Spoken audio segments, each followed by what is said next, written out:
Okay, next item po tayo. TV po ito na portable. May saksakan po ito ng DC5, pero hindi ko po siya matesting kasi yung saksakan ko po hindi sakto dun sa kanya. Baka ibang DC5 in yung kailangan.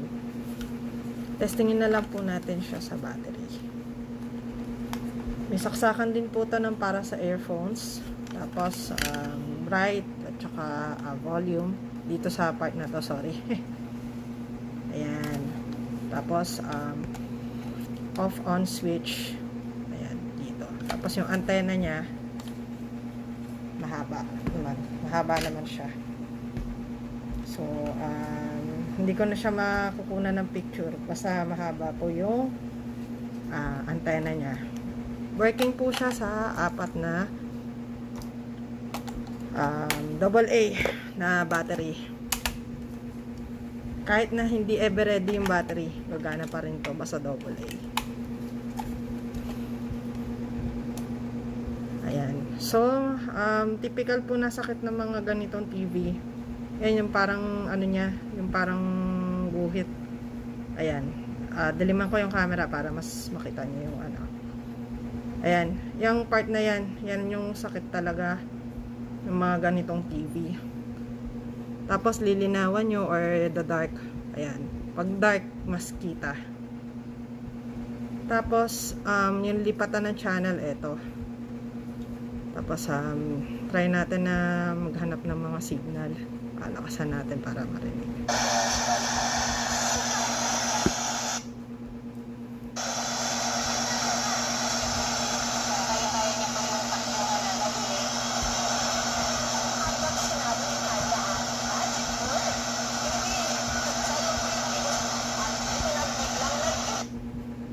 Ayan.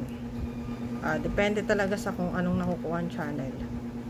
I think meron din tong radyo pero hindi ko pa na-try. Yung TV pa lang yung na-try ko.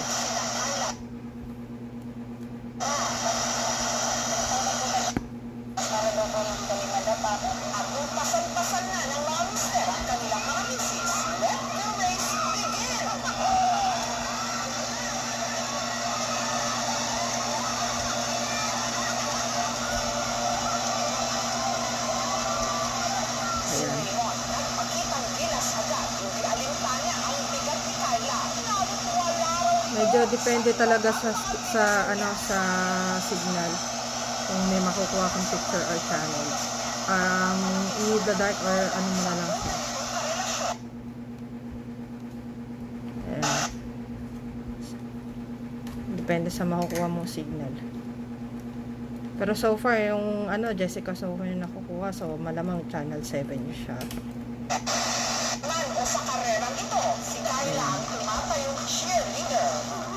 May kasunod na tayo. Nakabuntot lang kasi kina Raymond at Carla, ang mag-asawang Rosario at Luisa, na kahit nagmumurang kamatis na, titi pa. So, pwede mo siyang dito para hindi ka mangawit. Si Rosario, Ayan. sanay